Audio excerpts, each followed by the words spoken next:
Hello, good morning student. जैसा कि आप लोग जान रहे हैं कि मैंने आपको पिछले क्लास में वर्ण पढ़ाया था, तो उसी को कंटिन्यू करते हुए आज हम लोग आगे बढ़ेंगे। देखते हैं वर्ण। पिछले क्लास में हम लोग ने जाना कि वर्ण किसे कहते हैं। तो वर्ण उस मूल ध्वनि को कहते हैं जिसके खंड या टुकड़े नहीं किए जा सकते। वर्ण उस मूल ध्वनि को कहते हैं जिसके खंड या टुकड़े नहीं किए जा सकते। वर्ण दो प्रकार के होते हैं। पहला स्वर्ण वर्ण,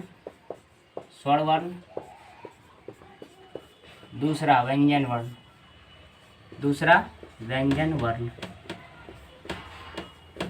यहाँ तक मैंने आपको बता दिया था।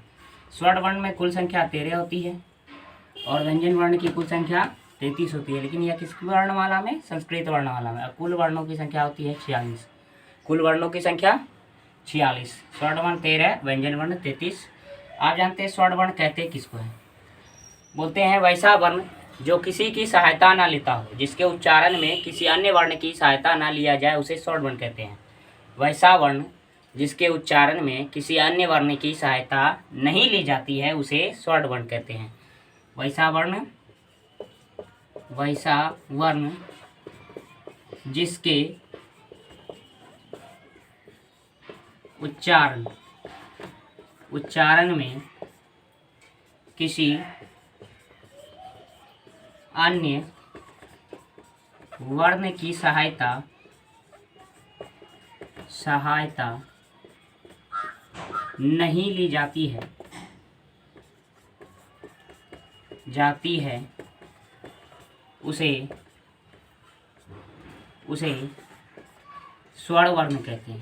किसी अन्य वर्ण की सहायता नहीं ली जाती है, उसे स्वर्ण वर्ण कहते हैं।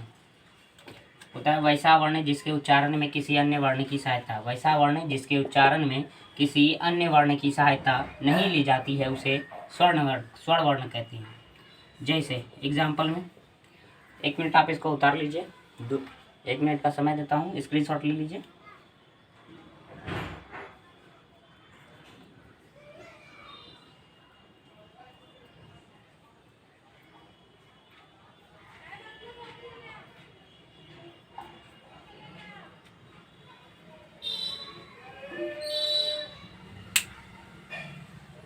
वैसा वर्ण जिसके उच्चारण में किसी अन्य वर्ण की सहायता न ली जाती है, उसे स्वर्ण वर्ण कहते हैं। एग्जाम्पल में देखिए क्या क्या लिखेंगे। पहले इसको मिटाते ऊपर थोड़ा सा लिख देता हूँ।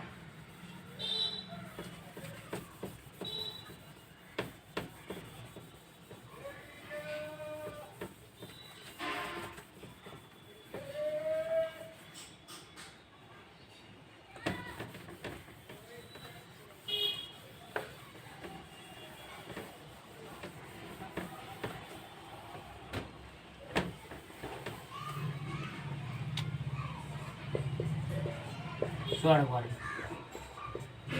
एग्जाम्पल में देखिए, जितना मैंने पढ़ा था पिछले दिनों 13, वही इसका एग्जाम्पल में लिखेंगे। देखिए पहले एग्जाम्पल में लिख लीजिए कौन कौन होता है।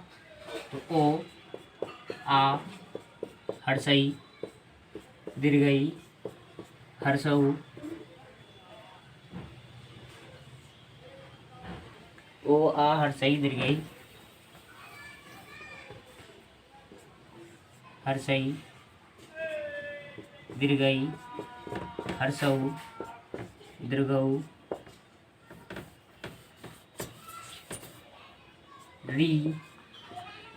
उसके बाद एक और री आता है, दीर्घ री। दीर्घ री कैसे लिखते हैं? देखिए री लिखेंगे पहले, फिर ऐसे री लिखाता है, री के नीचे एक और री, इसी को बोलते हैं दीर्घ री। दीर्घ मतलब क्या होता है? बड़ा। और यह दीर्घ री केवल और केवल संस्कृत में ही यूज होता है, हिंदी वर्णमाला में नहीं आता है। तो ओ, आ, हर्षई, दीर्घई, हर्षऊ, दीर्घऊ, री, दीर्घ री, ए, ऐ, ओ, औ और लिड़ी। और जो लास्ट होता है वो होता है लिड़ी।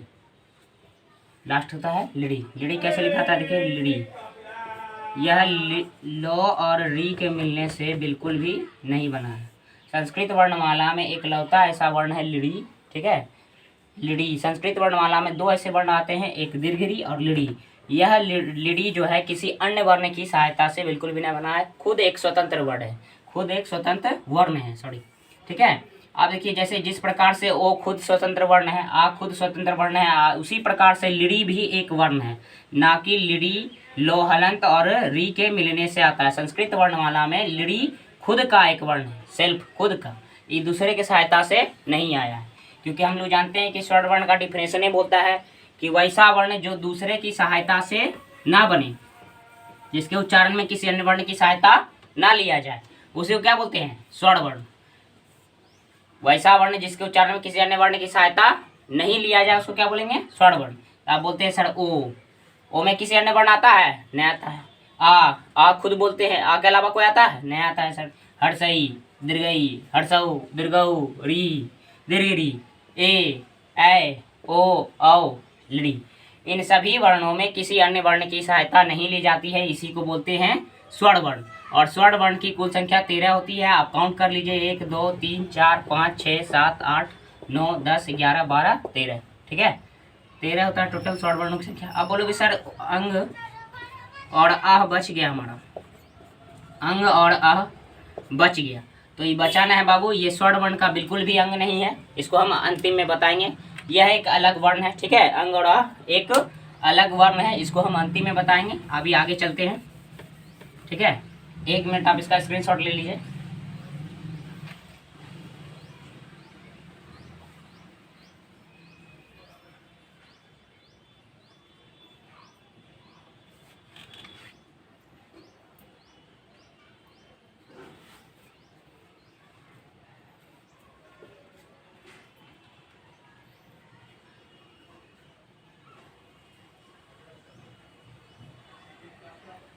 चलिए आगे बढ़ते हैं।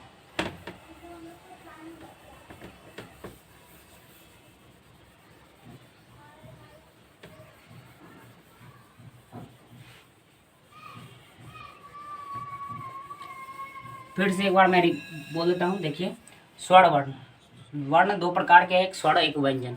स्वर्ण वर्ण किसको बोलते हैं? तो स्वर्ण वर्ण उसे बोलते हैं जिसकी सहायता में, जिसके उच्चारण में किसी अन्य वर्ण की सहायता नहीं लिया जाए, उसी को बोलते हैं स्वर्ण वर्ण। जैसे कि कोई भी काम आपको मम्मी या आपके पेरेंट्स देते हैं, ठीक है, तो उस काम को करने के लिए आप अपने भाई बहन का सहयोग नहीं लेते, उस काम को खुद ही कर देते हैं, वैसे ही इसी स्वर्ण वर्ण भी है। स्वर्ण वर्ण का फैमिली है कौन? वर्ण। और ये जब स्वर्ण वर्ण को काम देता है तो स्वर्ण वर्ण क्या करता है? इसको अकेले पूरा कर देता है, किसी दूसरा का सहायता न लेता है, तो उसी को कहते हैं स्वर्ण वर्ण। तो बोलता है वैसा वर्ण जिसके उच्चारण में किसी अन्य वर्ण की सहायता नहीं लिया जाए, उसी को बोलते हैं स्वर्ण वर्ण, जो खुद में सेल्फ अटेंड हो, मतलब कि खुद स्वतंत्र हो, किसी भी काम को करने के लिए खुद पर निर्भर हो, किसी अन्य पर निर्भर होने की आवश्यकता नहीं है। तो बोलता है वैसा वर्ण जिसके उच्चारण में किसी अन्य वर्ण की सहायता नहीं ली जाती है, उसे स्वर्ण वर्ण कहते हैं। तो हम लोगों ने देखा कि स्वर्ण वर्ण टोटल 13 होता है, और कौन सा 13 होता है मैंने यहाँ लिखा, ठीक है, जिसमें कि मैंने एक दीर्घ री का बात किया और लिड़ी, यह दोनों केवल और केवल संस्कृत में ही आता है, जिसके कारण से 13 होता है संस्कृत वर्णमाला में स्वर्ण वर्णों की संख्या। परंतु हिंदी में यह दोनों वर्ण नहीं आता है बाबू, हिंदी वर्णमाला में ये दोनों वर्ण नहीं आता है, जिसके कारण से यह घट घट करके हिंदी वर्णमाला में 11 है। हम कल बताए भी थे कि हिंदी वर्णमाला में स्वर्ण वर्णों की संख्या 11 होती है, परंतु संस्कृत वर्णमाला में स्वर्ण वर्णों की संख्या 13 होती है। तो ये दोनों के जुड़ जाने से 13 हो जाता है, और ये दोनों के हट जाने से 11 हो जाता है, ठीक है। और ये दोनों शब्द, ये दोनों वर्ण का प्रयोग केवल और केवल संस्कृत वर्णमाला में ही किया जाता है। चलिए आगे बढ़ते हैं।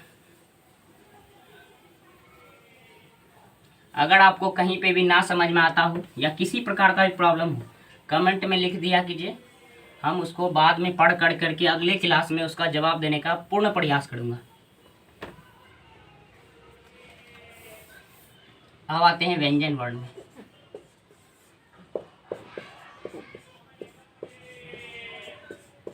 ठीक है, व्यंजन वर्ण।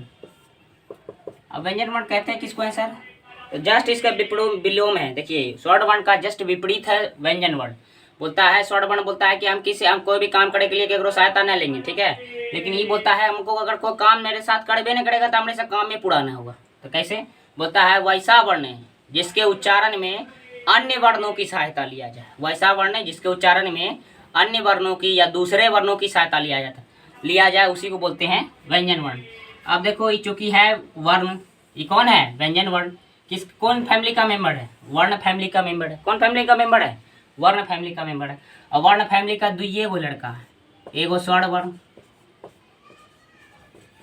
एगो व्यंजन वर्ण, एगो स्वर्ण वर्ण, एगो व्यंजन वर्ण। और स्वर्ण वर्ण तो खुद दे काम करिए लेता है, कर लेता है ना, लेकिन यही जो है थोड़ा लेजी किस्म का आदमी है, लेजी किस्म का। आज बोलता है कि हम अकेला कोई काम ना करेंगे, हम जब भी आएंगे तो दूसरे को साथ लेकर के आएंगे। तो हमको ये बताओ, इसके फैमिली में दुइये गो मेंबर, तो साथ किसका लेगा?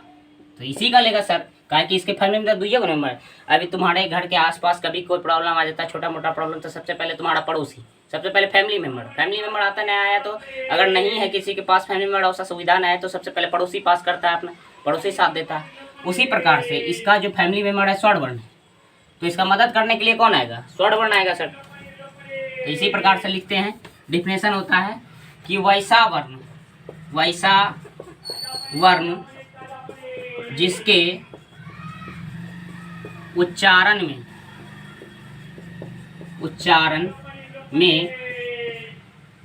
व्यंजन जिसके उच्चारण में स्वर्ण वर्णों की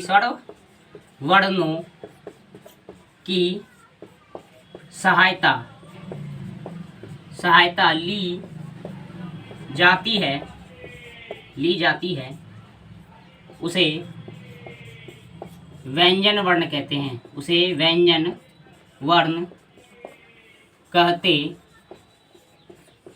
उसे व्यंजन वर्ण कहते हैं। वैसा वर्ण जिसके उच्चारण में स्वर्ण वर्णों की सहायता ली जाती है उसे व्यंजन वर्ण कहते हैं। स्वर्ण वर्ण बोलता है कि हम खुद से स्वतंत्र किसी काम को कर लेंगे, लेकिन व्यंजन वर्ण बोलता है कि हमरा से अकेले कोई काम पूरा होने वाला है ना, तो ये किसी का मदद लेगा। तो किसका मदद लेगा? इसका भाई है स्वर्ण वर्ण, तो सबसे पहले भाई का मदद लेगा। भाई का मदद लिया, बोलता है वैसा वर्ण जिसके उच्चारण में स्वर्ण वर्णों की सहायता ली जाती है उसी को व्यंजन वर्ण बोलते हैं। तो जैसे में सर कौन सी, तो जैसे में देखिए, जैसे में इसका आ जाएगा को, ख, चो, छ,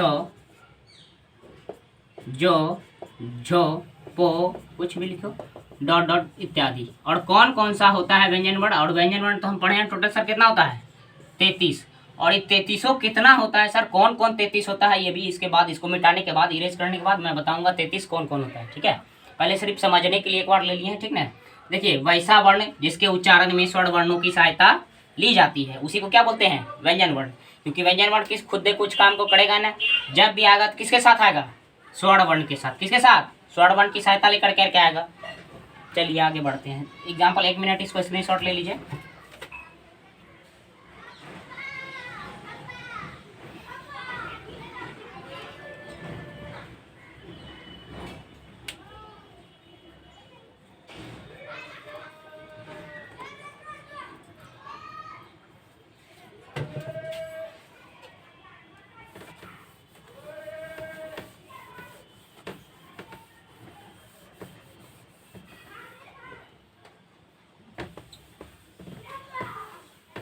चलिए आगे बढ़ते हैं।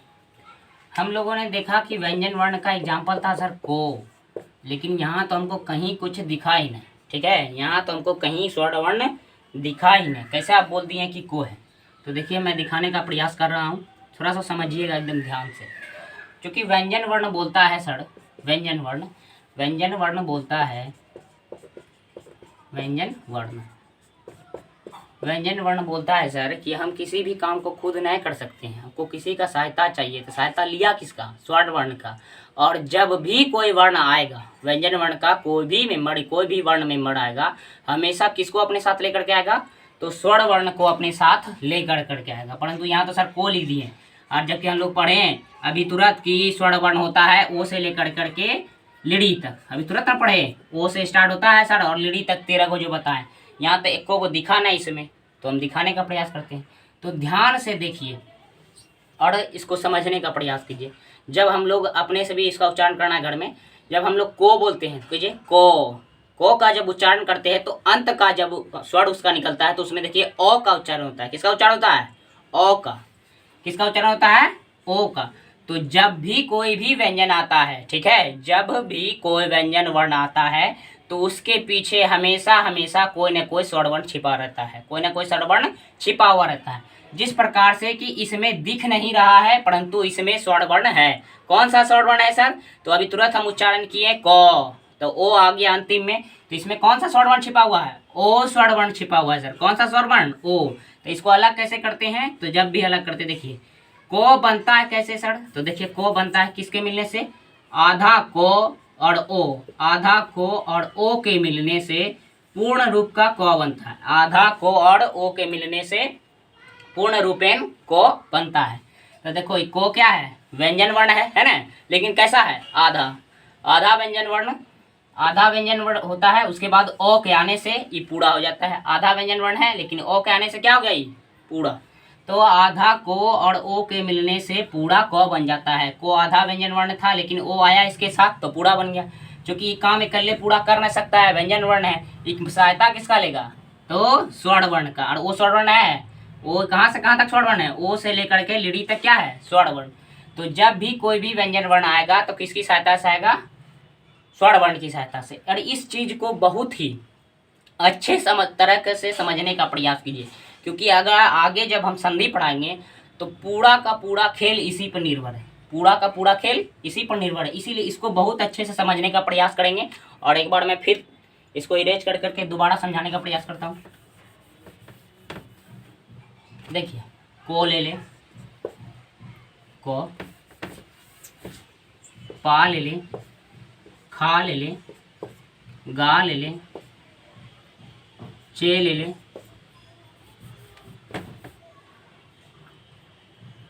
क्या ले लिया? री ले ले, ठीक है, रोअर्सी का री, ठीक है। और यहाँ लेते हैं त्री, तोरी का त्री, ठीक है। ऐसा हम 4-5 वर्ण ले लिए। अब इसमें से वर्ण कैसे निकालते हैं सर? स्वर्ण वर्ण कैसे पहचानेंगे कि किसके किसके साथ कौन कौन सा स्वर्ण वर्ण आएगा? तो पहचानने के लिए सबसे पहले उस वर्ण को चेक करेंगे, देखेंगे कौन सा वर्ण का मेमल है। ये तो देखिए सर को दिख रहा है।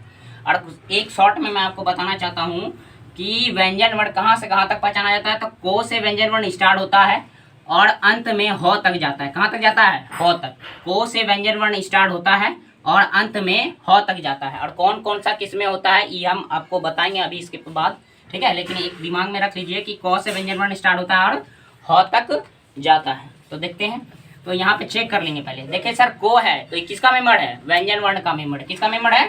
व्यंजन वर्ण का मेंबर। अब व्यंजन वर्ण आ गया सर, लेकिन ईज आया होगा तब नहीं आएगा ना, बहुत खचड़ा है, दूसरा को लेकर के आएगा हमेशा। इकल्ले तो आने वाला है ना, क्योंकि इसका नामे में क्या है? दूसरे वर्ण को हम लेकर के आएंगे, सहायता से आएंगे।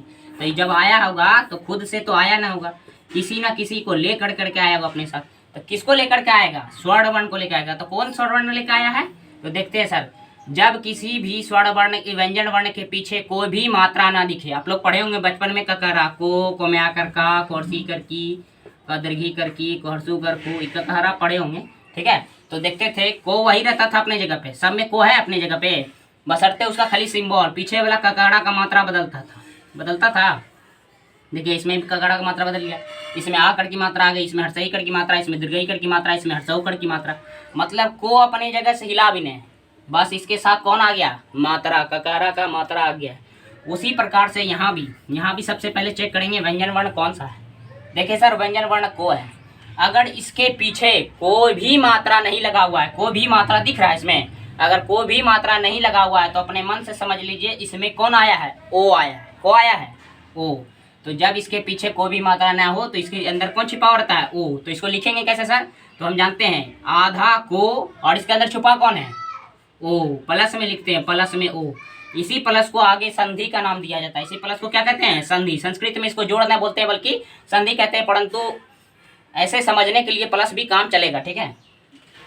अब यहाँ देखिए को हलंत जोड़ ओ के मिलने से कौन बन गया? को, ठीक है। इसी प्रकार अब इसको चेक करते हैं सर। तो इसको चेक किए तो सबसे पहले इसमें व्यंजन वर्ण चेक करना है। देखिए सर पो व्यंजन वर्ण है। कौन सा व्यंजन वर्ण है? पो। लिख देते हैं पो। लेकिन इसमें मात्रा किसका है? मात्रा किसका है? तो बोलोगे सर आ का मात्रा है। तो कुछ नहीं करना है, पो है इसको आधा कर दो, पो है और इसको क्या कर दो? आधा। और इसको क्या कर देंगे? इसके साथ जो मात्रा रहे प्लस में उसके साथ लिख देंगे। पहले जो व्यंजन वर्ण रहेगा उसको लिखेंगे और उसको अपने मन से आधा कर देंगे, और इसके साथ जो भी ककड़ा का मात्रा आया हो, कौन सा ककड़ा का मात्रा आया? आ, प्लस के साथ उसको लिख देंगे। वो हलंत लिख दिए और इसके साथ ककड़ा का मात्रा आया था, देखो इसको भी देख लो।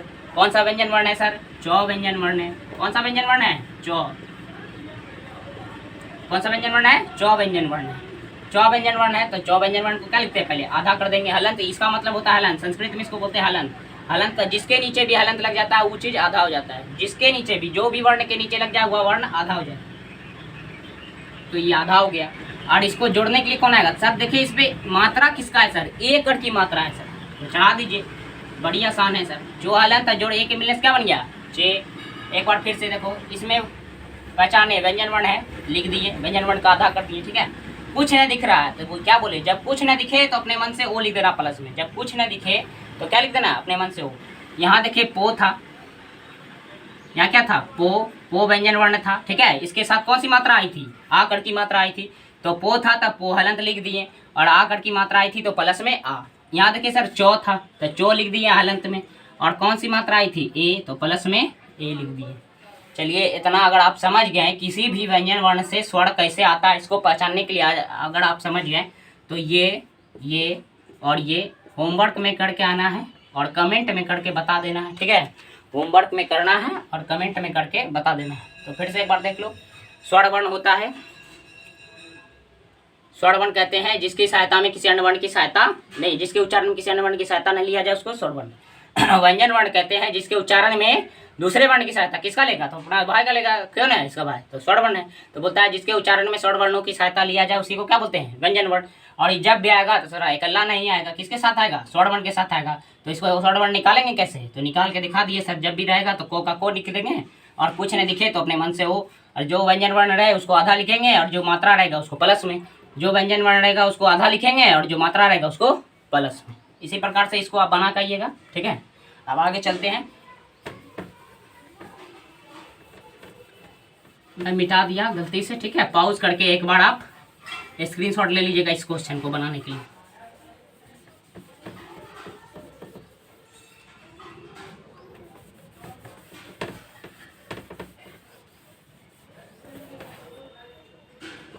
चलिए व्यंजन वर्ण, व्यंजन वर्ण होता है कितना सर? आप कल ही बताए थे हमको 33 होता है, बताए थे ना? कल ही बताए थे कितना होता है? 33। अब 33 कौन कौन होता है सर? तो देखते हैं। हम बताए थे कि व्यंजन वर्ण का 3 गो प्रकार था सर, ठीक है। व्यंजन वर्ण का कितना प्रकार था? 3, ठीक है। एक मिनट छोड़ो, पहले हम स्वर्ण वर्ण का एनालिसिस कर देते हैं, स्वर्ण वर्ण के प्रकारों का एनालिसिस करते हैं, फिर व्यंजन वर्ण का पढ़ेंगे, ठीक है। व्यंजन वर्ण क्लियर कर लिए हैं, अब पहले स्वर्ण वर्ण के प्रकारों का एनालिसिस यानी कि स्वर्ण वर्ण के प्रकारों का डिफिनेशन जानते हैं, उसके बाद व्यंजन वर्ण का पूरा क्लियर करेंगे। आज वर्ण आपका लगभग क्लियर हो जाएगा। थोड़ा सा टॉपिक बचेगा उच्चारण स्थान, इसी उच्चारण स्थान से, ठीक है, आगे बताऊंगा। उच्चारण स्थान से लगभग 10 से 15 नंबर का क्वेश्चन आता है, हिंदी और संस्कृत दोनों मिलाकर। तो उच्चारण स्थान इस वर्ण का, पूरे वर्ण का निचोड़ है उच्चारण स्थान, इसीलिए उसको तो एकदम बिल्कुल छोड़ना ही है। अभी पहले स्वर्ण वर्ण जान देते हैं। स्वर्ण वर्ण का हम पढ़ाए थे कल कि दो गो प्रकार होता है, मूल स्वर, ठीक है। इसी का एक और नाम क्या था? हरस्व स्वर। हरस्व वर्ण बोलो चाहे स्वर बोलो, बात बराबरी है, ठीक है। और इसका क्या था? दीर्घ स्वर। दीर्घ वर्ण बोलो चाहे दीर्घ स्वर बोलो, बात बराबर है, ठीक है। दीर्घ स्वर या संधि स्वर नहीं था,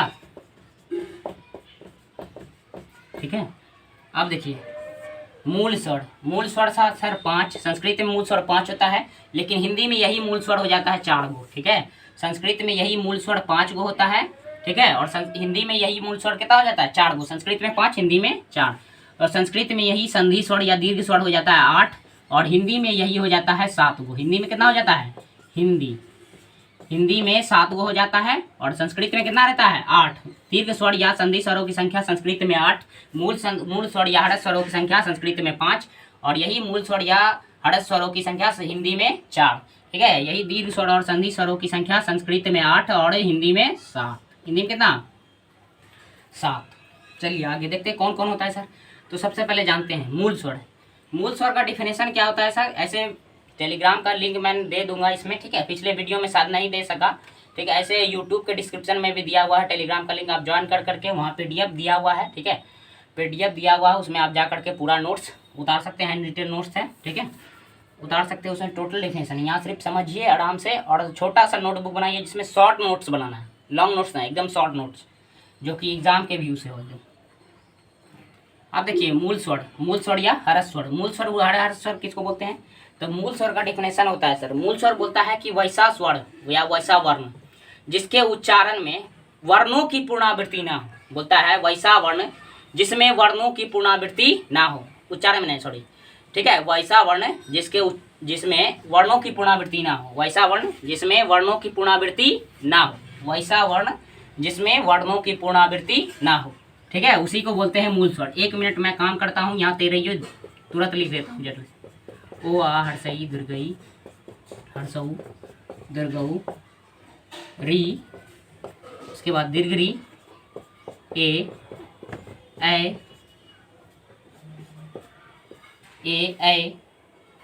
ओ औ, और एक क्या था, लिडी।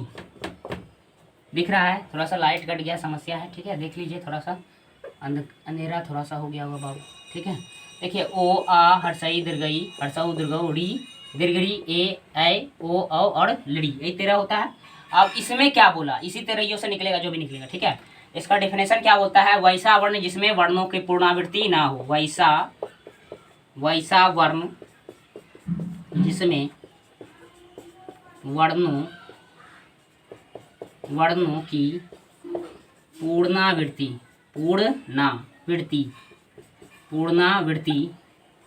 पुनरावृत्ति ना हो उसे मूल स्वर या ह्रस्व स्वर कहते हैं। मूल स्वर या ह्रस्व स्वर कहते हैं। ह्रस्व, ठीक है ना? हाँ, स्वर कहते हैं, मूल स्वर या ह्रस्व स्वर कहते हैं। सर ये तो जान गए। ठीक है, वैसा वर्ण जिसमें वर्णों की पुनरावृत्ति ना हो। लेकिन यही ना समझ में आया सर, ये की है पुनरावृत्ति। आप लोगों के मन में यही चल रहा होगा, सर ये समझबे नहीं कि ये की होता है।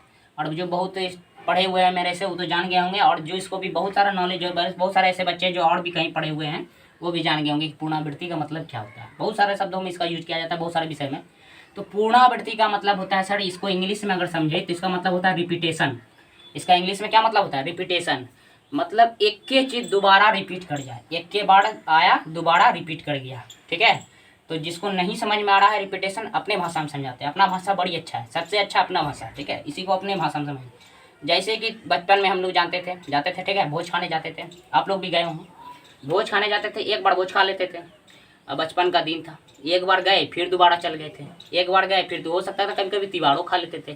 तो इसी को बोलते थे एक के आदमिया 2 बार आ गया खाने के लिए, तो की कर गया, रिपीट कर गया। एक के आदमिया के बार आया खाने, 2 बार, तो ये क्या हो गया, रिपीट।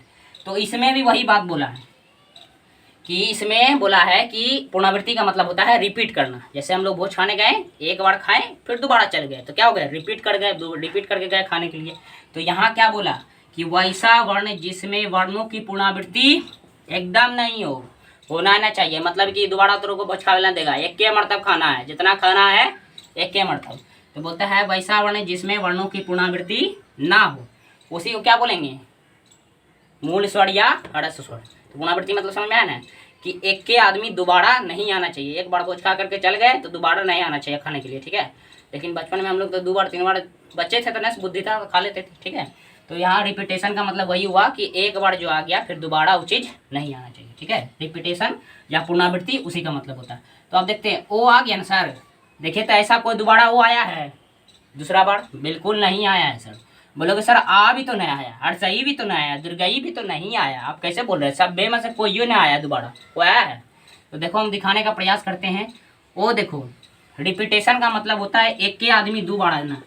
जैसे कि कहने का तात्पर्य राम आया फिर राम आया। ठीक है, राम आया फिर राम आया, तो 2 राम आ गया। कितना राम आ गया, 2 राम। कितना राम आया, 2 राम। ठीक है, एक बार राम आया फिर राम आया, तो क्या राम हो गया, 2 राम आ गया खाने के लिए, 2 बार आया राम। तो इसी प्रकार से जिसमें कि दोबारा वो चीज़ इन्वॉल्व ना हो, दोबारा जिसमें राम इन्वॉल्व ना होगा उसी को गिनेंगे केवल। जैसे कि ओ देखते हैं सर, तो ओ खुद दे बनता है। ठीक है, लेकिन हम लोग आ देखते हैं, आ किस किस मिलने से बनता है, तो तुम लोग पढ़े हो गए, नहीं जानते हो तो भी बता देता हूँ। आ बनता है ओ, एगो ओ फिर एगो ओ, तो 2 ओ के मिलने से एगो आ बन जाता है। तो एक बार वो आया फिर वो आ गया, तो इसको गिनेंगे। एक बार वो आया फिर वो आ गया खाने के लिए, तो गिनेंगे। यहाँ की बोला दोबारा नहीं आना चाहिए खाने के लिए, तो इसमें एक बार ना आया तो इसको गिनेंगे। हर्षई फिर गिनेंगे, किसको गिनेंगे, हर्षई। फिर दुर्गई को नहीं गिनेंगे सर, क्यों, तो एक बार हर्षई आया फिर हर्षई आ गया, तब जाके क्या बना, दीर्घई। मतलब एक बार खाने आइए गया तो फिर वो आ गया। तो यहाँ क्या बोल रहा है कि दोबारा आने ना चाहिए, तो दोबारा नहीं आना चाहिए, तो इसको लेंगे नहीं, नहीं इसको लेंगे, नहीं इसको लेंगे, न दुर्गऊ खोलेंगे। ठीक है, देखिए किसको किसको होगा, जो एक बार आया केवल ओ आया एक बार, हर्षई आया एक बार, हर्षऊ आया एक बार, और री भी एक बार आया, और री भी क्या आया है, एक ही बार आया है। ठीक है, री भी क्या बना है, एक बार आया है। ठीक है, री एकलौता एक बार आया। सर दीर्घ री बिल्कुल नहीं, इसका नाम है में दीर्घ मतलब बड़ा हुआ होगा। कैसे बड़ा हुआ होगा, तो देखिए दीर्घ का मतलब बड़ा होता है, ऐसे होता है। देखो ए गोरी फिर ए गोरी, दो गोरी के मिलने से बन जाता है दीर्घ री। क्या बन जाता है, दीर्घ री। ए गोरी दो गोरी के मिलने से मिल, तो देखो एक के बार ना बोले आने, दोबारा भी आ गया है, तो लेंगे इसको गिनती में, बिल्कुल लेने लेंगे। अब एक और सर, अब बोले 5 होता है, यहाँ देखिए 1 2 3 4। ठीक है, बोलोगे सर ए भी नहीं आता है, अब दिखा दीजिए। ए भी तो नहीं आता है, ये तो इकल्ले है। ठीक है, भलो ए में ए दो ए मिल करके क्या बन जाएगा, ये सोच रहे होगे आप लोग, लेकिन बिल्कुल नहीं सर। यहाँ से यहाँ तक जितना है सब में रिपीटेशन होता है, यहाँ से यहाँ तक जितना वर्ण है सब में रिपीटेशन, केवल और केवल लिड़ी में नहीं होता। हम ये आपको ये बात शुरू में ही बताए थे कि लिड़ी एक खुद स्वतंत्र वर्ण है, ये किसी के सहायता से न बना है। शुरू में ही जब वीडियो स्टार्ट किए थे तो उसी के स्टार्टिंग में मैं बताया था कि लिड़ी एक ऐसा वर्ण है जिसमें किसी अन्य वर्ण की सहायता नहीं लिया जाता। जब ये किसी अन्य वर्ण का सहायता लेवे ने किया तो एकल्ले ना आया हुआ, तो यहाँ भी तो बात करा एकल्ले भोज खाने का, दोबारा बोला आने के लिए ना, तो एकल्ला आया, तो इसको भी गिनो क्या हुआ, 1 2 3 4 और फाइनली 5। तो जान गए ना कौन कौन मूल स्वर होगा, तो यहाँ छाट छाट के निकालो। एग्जाम्पल में लिखिए ओ आ है, ये देखो गलती लिख देते अभी हम, हर्षऊ, उसके बाद री, और देखो बताओ लिड़ी, बहुत बढ़िया। ठीक है, ओ हर्षई हर्षऊ री और लड़ी, यही 5 जो हैं बाबू क्या हैं, हमारे मूल स्वर या हर्ष स्वर है। यही 5 क्या है हमारा मूल स्वर या हर्ष स्वर। ठीक है, अब इससे क्वेश्चन किस प्रकार बनता है, तो आगे जब हम लोग पढ़ करके क्वेश्चन का सेट मारेंगे सर, तो उसमें जानेंगे कि क्वेश्चन इस सबसे कैसे पूछा जाता है। ऐसे हम तो बताए कि कल शॉर्ट में कि कुल वर्णों की संख्या इतनी होती है, कुल हर्ष स्वरों की संख्या इतनी होती है, तो ऊपर ऊपर से पूछता है, लेकिन अंदर से एकदम डीप में जाकर के इससे क्वेश्चन कैसे पूछता है। जब भी पूछेगा तो इससे एक सब्जेक्टिव बिल्कुल भी ना पूछेगा, और ऑब्जेक्टिव पूछेगा। ठीक है, बिल्कुल क्या पूछेगा, ऑब्जेक्टिव। और जब आपका ऑब्जेक्टिव समझिए 50 में 50 सही हो जाए, और सब्जेक्टिव का तो हम पूर्ण गारंटी देते हैं कि सब्जेक्टिव बिल्कुल भी गलत होने देंगे ना। ठीक है, ऑब्जेक्टिव 50 में 50 सही हो जाए तो आपका ऐसे ही नंबर ऊपर चला जाएगा। ठीक है, तो यहाँ देखिए ओ हर्षई हर्षऊ और री और लिड़ी, ये सब क्या है मूल स्वर। क्या है ये मूल स्वर। ठीक है, मूल स्वर या दीर्घ स्वर। और इसका डिफिनेशन क्या होता है सर, पता नहीं हो देख लो, इसका जस्ट विपरीत होता है इसका डिफिनेशन। ठीक है, बोला कि देखो मूल स्वर क्या बोलता है, वैसा वर्ण, सॉरी वैसे लिख दिए थे हम, वैसा वर्ण जिसके उच्चार वर्ण बोलता है, वैसा वर्ण जिसमें वर्णों की पुनरावृत्ति ना हो, वैसा वर्ण जिसमें वर्णों की पुनरावृत्ति ना हो उसे मूल स्वर या ह्रस्व स्वर कहते हैं, उसे मूल स्वर या ह्रस्व। इसमें बोला ना हो, ठीक है, यही नहीं बोला, इसमें मूल स्वर में क्या बोला, वैसा वर्ण जिसमें वर्णों की पुनरावृत्ति ना हो उसे मूल स्वर या ह्रस्व स्वर कहते हैं। लेकिन जस्ट इसका विपरीत है, देखो क्या चीज, यहाँ तक तो समझ गए, जिसमें वर्णों की पुनरावृत्ति ना हो।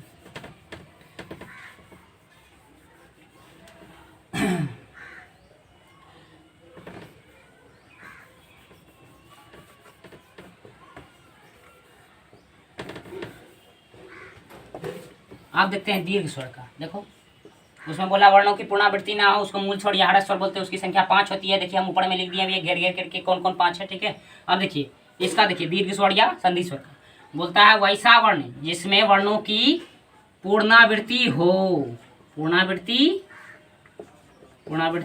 हो उसे दीर्घ स्वर या संधि स्वर कहते हैं ना, संधि स्वर कहते हैं।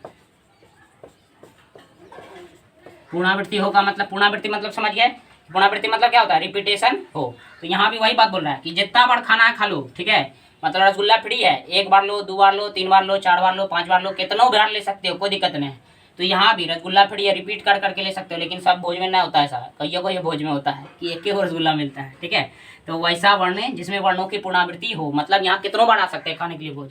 तो ये भी देखो 2 बार आया था, तो इसको भी गिनवे करेंगे भाई, इसको गिनेंगे ना, 1 2 3 4 5 6 7 8 8 को गया, तो कितना होता है टोटल 8।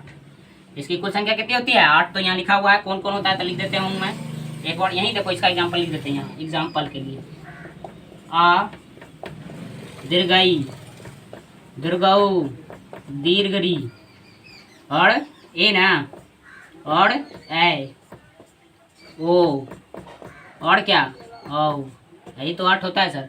आप बोलोगे सर इसको न समझाएं, तो इसको हम बिल्कुल समझाएंगे सर आगे, ठीक है। इसका पूरा का काम सब आगे है, संधि में इसका 100% काम है, ठीक है। अगर आप बोलते हैं तो एक बार मैं समझा ही देता हूँ। देखिए ए कैसे बनता है सर, तो ए शॉर्ट में थोड़ा सा बता देता हूँ। ओ ए बनता है, ओ जोड़ हर्षई के मिलने से ए बनता है। तो एक बार आया फिर दोबारा को आ गया है, ठीक है ना। आप बोलोगे सर ए वो तो ओ है, ये हर्षई है, तो दोनों तो स्वरे वर्ण है, दोनों क्या है स्वरे वर्ण है। एक के घर का फैमिली आया, एक के घर का फैमिली दोबारा नहीं आना चाहिए खाने, ठीक है। ये हर्षई वो है, ये हर्षई, तो 2 बार जिसमें आ गया उसको तो बिल्कुल ही नहीं गिनना था उसमें स्वर वर्ण में, ठीक है, मूल स्वर में। लेकिन इसमें तो गिनना है जो 2 बार आया है, तो इसमें भी 2 आया खाने के लिए, तो इसको गिन लिए। और ये कैसे बनता है सर ए, तो ई बनता है ओ जोड़ ए के मिलने से, ओ जोड़ ए के मिलने से ए बनता है, तो 2 आ गया ना, इसको गिनेंगे। और ये क्या होता है ओ, तो ई भी बनता है सर क्या किसके किसके मिलने से, ओ जोड़ हर्षऊ के मिलने से बनता है ओ जोड़ हर्षऊ के मिलने से क्या बनता है ओ। और ई क्या से बनता है सर, ओ जोड़ ओ के मिलने से, ओ जोड़ ओ के मिलने से बनता है ओ जोड़ ओ के मिलने से क्या बनता है ओ। देखिए सब में 2 आया है ना, तो जिसमें 2 आदमी भोज खाने के लिए आ गया उसको मूल स्वर में बिल्कुल ही नहीं गिनना है, इसमें गिनना है, किसमें दीर्घ स्वर या संधि स्वर में। देख लो थोड़ा सा बोर्ड गिना भी गया है, ऐसे मैं पढ़ाता हूँ तो लगभग मेरा बोर्ड ऐसे ही रहता है। ऐसे मार्कर मैं चेंज करूँगा, एक रेड लाऊंगा तो उससे साफ रहेगा थोड़ा सा, ठीक है। एक रेड एक ब्लू रहेगा और ब्लैक, तीनों से पढ़ाएंगे तो अच्छा रहेगा थोड़ा सा। अभी फिलहाल इसी से काम कीजिए, ठीक है। वैसा वर्ण एक बार मैं रिपीट कर देता हूँ। वैसा वर्ण जिसमें वर्णों की पुनरावृत्ति हो उसे दीर्घ स्वर कहते हैं। इसकी कुल संख्या 8 होती है। कौन कौन होता है सर, आ दुर्गई दुर्गौरी, सॉरी दीर्घड़ी ना, दीर्घड़ी, आ दीर्घई दुर्गऊ दीर्घड़ी ए ओ और औ, टोटल 8 होता है।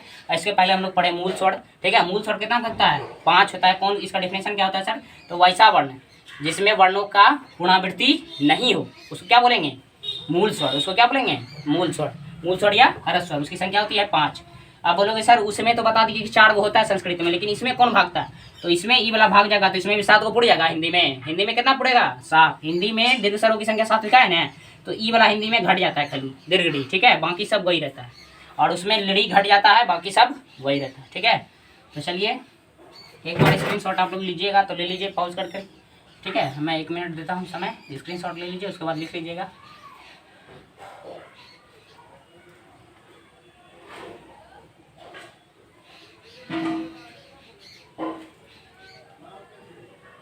चलिए आगे चलते हम, थोड़ा सा समय भी होता होगा ज़्यादा।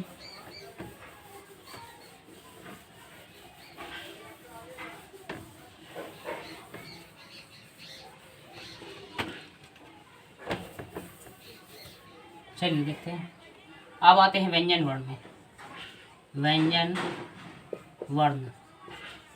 व्यंजन वर्ण का प्रकारों का एनालिसिस करेंगे, प्रकारों का देखेंगे डिफिनेशन वगैरह, ठीक है।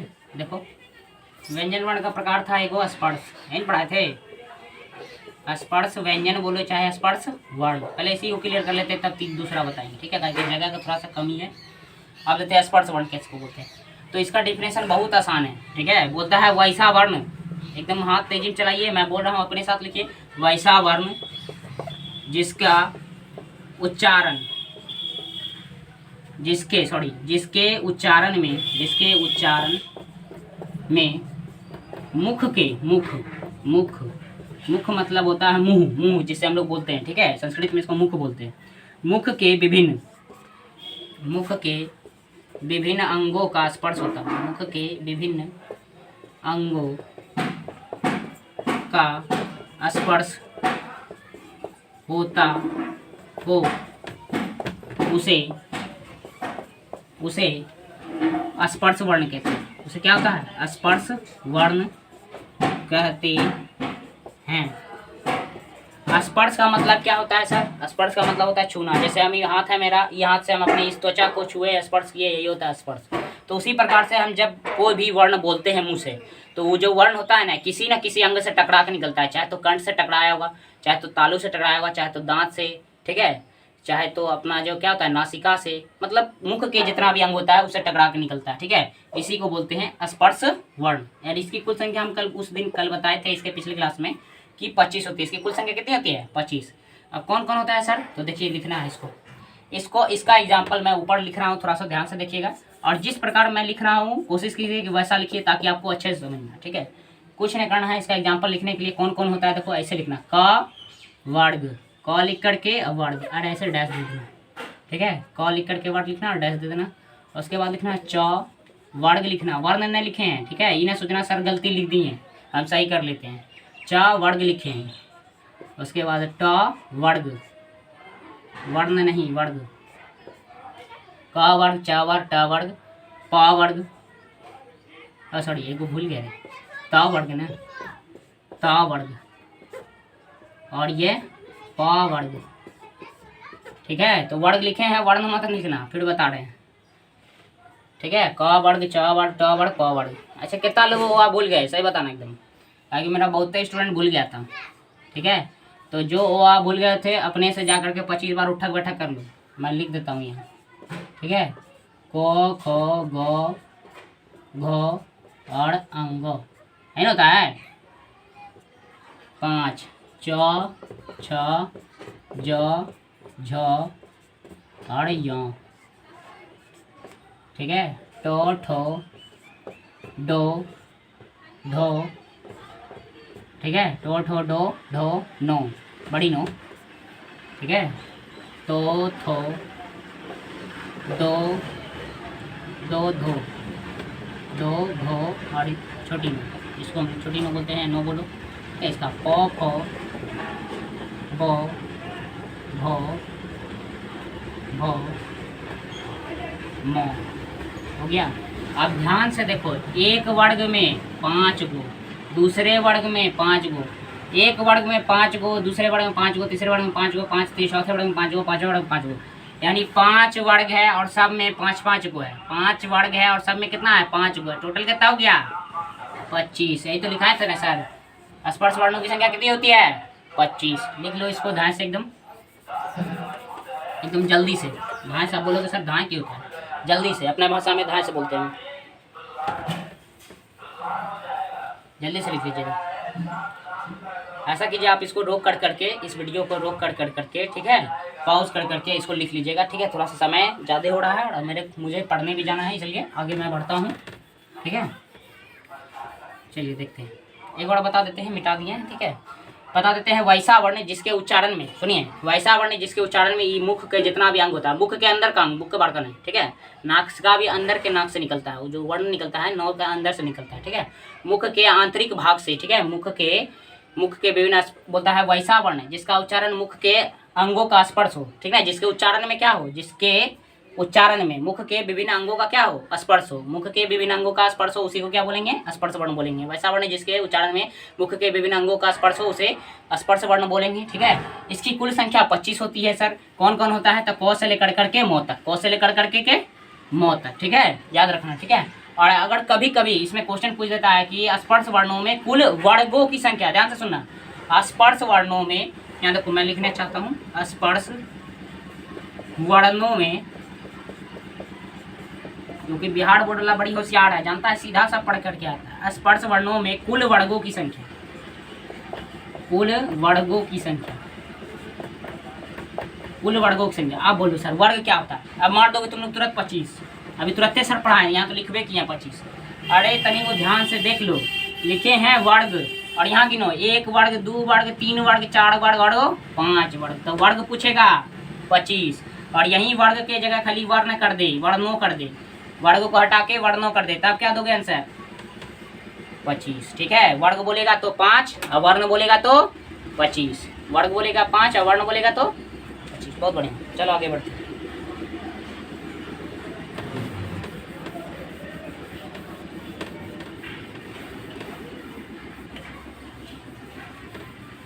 तो और बचा हुआ है, उसके बाद आपका ये वर्ण कंप्लीट हो जाएगा, केवल और केवल उच्चारण स्थान बचेगा, जो कि मोस्ट इंपॉर्टेंट है, इस पूरे चैप्टर का निचोड़ है। और पूरे 10 नंबर से बेसिक का क्वेश्चन आता है। हिंदी और संस्कृत में लगभग 16 या 15 नंबर तो बिल्कुल पूछ लेता है। आप देख लीजिएगा, अगर कल मैं पढ़ा दूँ उसको, उसके बाद आप सेट मारिएगा उसका, ठीक है। जितने भी वर्ण पूछे गए देखिए एकदम पूरा बनेगा। देखिए व्यंजन वर्ण में, व्यंजन वर्ण का पहला प्रकार मैं पढ़ा दिया। दूसरा प्रकार क्या था सर? अंतःस्थ वर्ण। ये तो बहुत छोटा है। अंतःस्थ वर्ण यही था ना, अंतःस्थ वर्ण। इसका क्या होता है डिफिनेशन? तो जान लेते हैं थोड़ा सा। वैसा वर्ण, वैसा वर्ण जिसके उच्चारण में, जिसका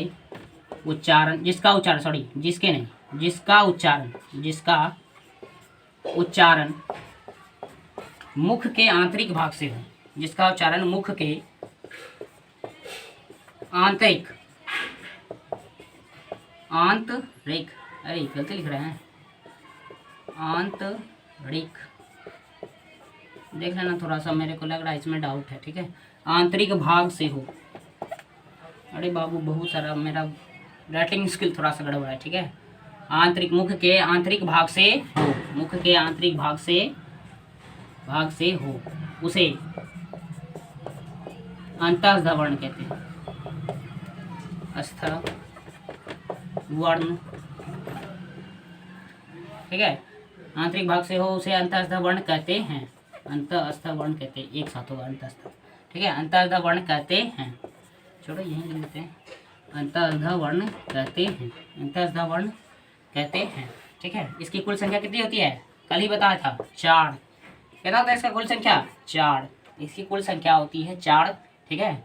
आगे देख लीजिए, इसकी कुल संख्या 4 होती है। कौन कौन होता है सर? तो ध्यान से देखो आगे। तो इसको बड़ी आसान है याद करना, ठीक है। पहले इसका मतलब समझ लो कि क्या होता है। बोलता है वैसा वर्ण है जिसका उच्चारण मुख के आंतरिक भाग, तो आंतरिक भाग एक एक है, देखो यहाँ से आंतरिक, मुख का आंतरिक भाग ये होता है, और यहाँ से जिसका उच्चारण होता है, ठीक है, उसी को बोलते हैं, क्या बोलते हैं? अंतःस्थ वर्ण, ठीक है। तो इसका कौन कौन होता है सर? तो य, र, ल और व, सब में हलंत, सब में क्या होगा? हलंत। हलंत किसी का मिस नहीं करना है, ठीक है। हलंत बिल्कुल भी मिस नहीं करना है। संस्कृत में हलंत अनिवार्य है। अगर इसका हलंत मिस कर दिए तो हिंदी का हो जाएगा। हलंत मिस कर दिए तो हिंदी का, हलंत लगा दिए तब संस्कृत का। हिंदी में भी सेम होता है, संस्कृत में भी सेम होता है, ठीक है। क्योंकि दोनों में 33 लिखाए थे, तो खाली हलंत हटा दोगे तो हिंदी का, और हलंत लगा दिए तो संस्कृत का, ठीक है। तो अंतःस्थ वर्णों की संख्या होती है 4। कौन कौन? य, र, ल, व, बस यही होता है 4, ठीक है। अब देखो ध्यान से कैसे, यहाँ देखो, तुम हाथ रखना यहाँ थोड़ा सा एकदम हल्का सा स्पर्श करके, य, देखना तुम्हारा ये कंठ वाइब्रेट करेगा, कंपन यहाँ पर उत्पन्न होगा। य, र, व, ये ल, व, ये सब जब बोलोगे तो यहाँ कंपन होगा। यानी कि इसका यह वास्तविकता बता रहा है कि ये आंतरिक भाग से, मुख के आंतरिक भाग से जिसका उच्चारण होता है उसी को बोलते हैं अंतःस्थ वर्ण। इसकी कुल संख्या होती है 4। चलिए एक और बचा है, जल्दी से इसको पॉज करके आप लोग नोट कीजिएगा, चाहे स्क्रीनशॉट लीजिएगा, ठीक है। आगे बढ़ते हैं। कोई दिक्कत है यहाँ तक? ठीक है। अगर किसी को भी दिक्कत हो, कहीं पे भी डाउट हुआ हो पूरे वीडियो में, ठीक है, तो आप वहाँ हमको कमेंट करके बता दीजिएगा, बिल्कुल। अगर थोड़ा सा भी समझ में आया हो, ठीक है, तो आप भी कमेंट कर सकते हैं कि हाँ सर अच्छा लगा, नहीं लगा, ख़राब लगा, नहीं समझ में आया, और ख़राब लगा।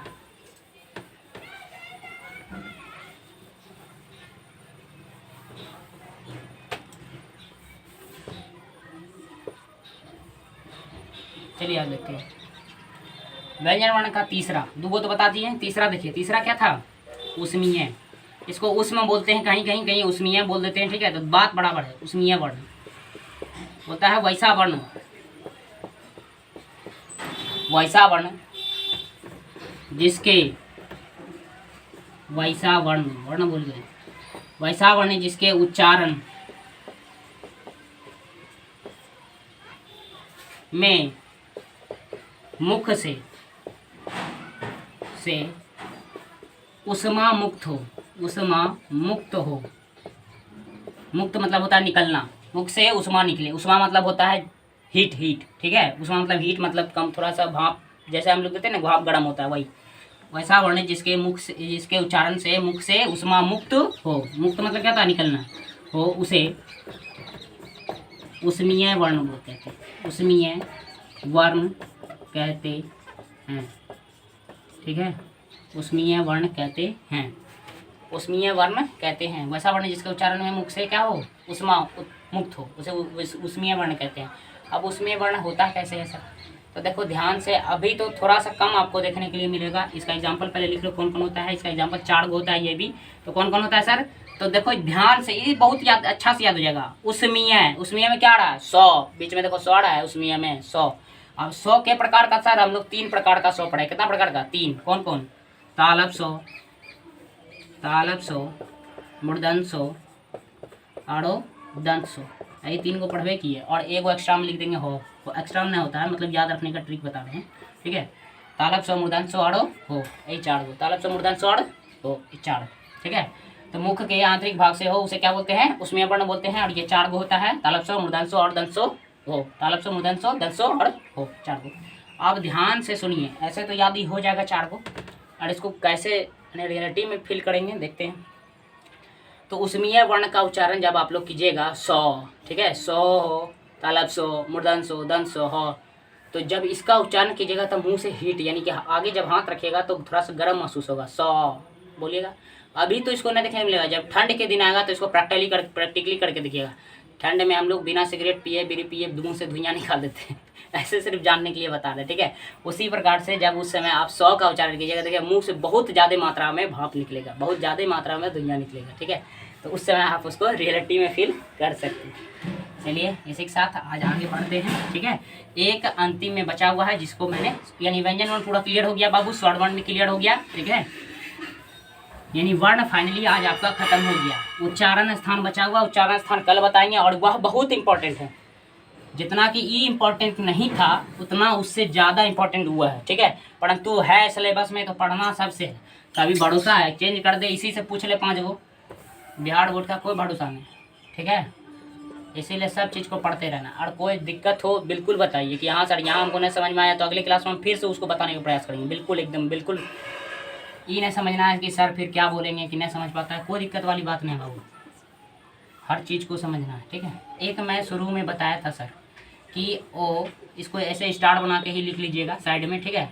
एक मैं बताया था अनुस्वर और अह, यही ना बताए थे, अनुस्वर और अह। अब बोले थे कि स्वर वर्ण में नहीं आता है, तो इसको क्या बोलते हैं सर? इसको बोलते हैं अयोग्य वाह वर्ण। इसका नाम है अयोग्य। ओ और ऐ, अंग और आह को बोलते हैं अयोग्य वाह वर्ण। अयोग्य वाह वर्ण, इसको क्या बोलते हैं? अयोग्य वाह वर्ण। और ये पिछले बार पूछा भी गया, ठीक है। इंटर के एग्जाम में पूछा गया था, और मैट्रिक के जो एग्जाम से पहले एक बार जो स्कूल लेता है एग्जाम, उसमें पूछा गया था, ठीक है।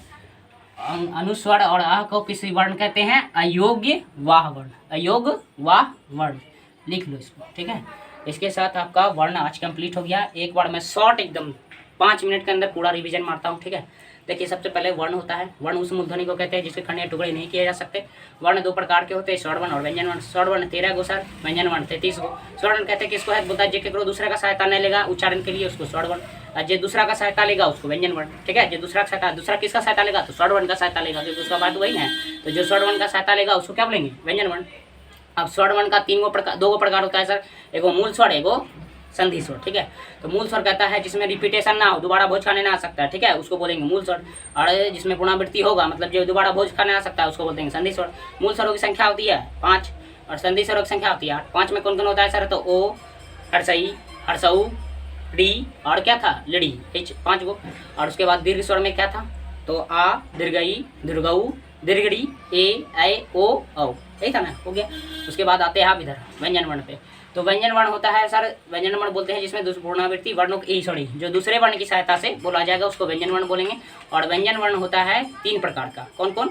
मूल स्वर, संधि स्पर्श वर्ण, स्पर्श वर्ण, अंतःस्थ वर्ण और क्या? उसमीय वर्ण। स्पर्श वर्ण, अंतःस्थ वर्ण और उसमीय वर्ण, ठीक है। थोड़ा सा नया वीडियो बना रहे तो थोड़ा सा एडिटेशन हो जाता है। वो ऑफलाइन इतना देर से पढ़ाते आए इसलिए थोड़ा तो दिक्कत होता है ऑफलाइन ऑनलाइन आने में, ठीक है। तो व्यंजन वर्ण होता है 3 प्रकार का। कौन कौन? तो पहला होता है स्पर्श वर्ण, दूसरा होता है उसमीय अंतःस्थ वर्ण, तीसरा होता है उसमीय वर्ण। स्पर्श वर्ण किसको बोलते हैं? तो बोलता है वैसा वर्ण जिसके उच्चारण में मुख से जिसके उच्चारण में मुख के विभिन्न अंगों का स्पर्श हो, उसको स्पर्श वर्ण बोलेंगे। इसकी संख्या होती है 25। और वर्ग पूछेगा तो 5 वर्ग, इसमें कितना वर्ग होता है? 5। और वर्ण पूछेगा तो 25 होगा। उसके बाद आते हैं हम लोग अंतःस्थ वर्ण में। अंतःस्थ वर्ण बोलता है जिसका उच्चारण मुख के आंतरिक भाग से हो, उसको अंतःस्थ वर्ण बोलते हैं। इसकी संख्या होती है 4, ठीक है। कौन कौन होता है, तो योड़ो लो वो, ठीक है, योड़ो लो वो, ठीक है। उसके बाद आते हैं उष्मीय वर्ण। उष्मीय वर्ण की संख्या भी 4 होती है। उष्मीय वर्ण का डेफिनेशन क्या था, तो वैसा वर्ण जिसके उच्चारण में मुँह से उष्मा मुक्त हो उसके उष्मीय वर्ण बोलते हैं, ठीक है। उष्मीय वर्ण बोलते हैं। इसका 4 गो था, कौन कौन, तीनों प्रकार का सो, तीनों प्रकार का सो, तालब सो, मूर्धन सो, दंत सो, और एगो हो, 4। और ये अंत में था भाव, ठीक है। अनुस्वर अड़ अह अयोग्य वह वर्ण है। अब बोलोगे सर हम लोग बचपन से पढ़ते आ रहे हैं, अक्षोत्रोज्ञ, ये कहाँ चल गया, अक्षोत्रोज्ञ कहाँ चल गया सर ये, ठीक है। तो इसके बारे में भी बताएंगे, परंतु हम लोग जितना वर्ण पढ़ते हैं ये सब एक्स्ट्रा है, ठीक है। ये सब का उपयोग बहुत दूसरे चीज़ में होता है, इसके बारे में मैं बताऊंगा, ठीक है, अंत में। लेकिन अभी इतना ही हमको पढ़ना है, और किसी भी ग्रामर के बुक में इतना ही आपको वर्ण के अंदर मिलेगा, ठीक है। इसीलिए मन लगा के पढ़िए। आज का क्लास यहीं समाप्त करते हैं। धन्यवाद। अच्छे से पढ़िए। अभी देखिए कोविड ऐसी फैला हुआ है, डेंगू, मच्छर से बचिए, अपने आस पास सफाई रखिए, ठीक है।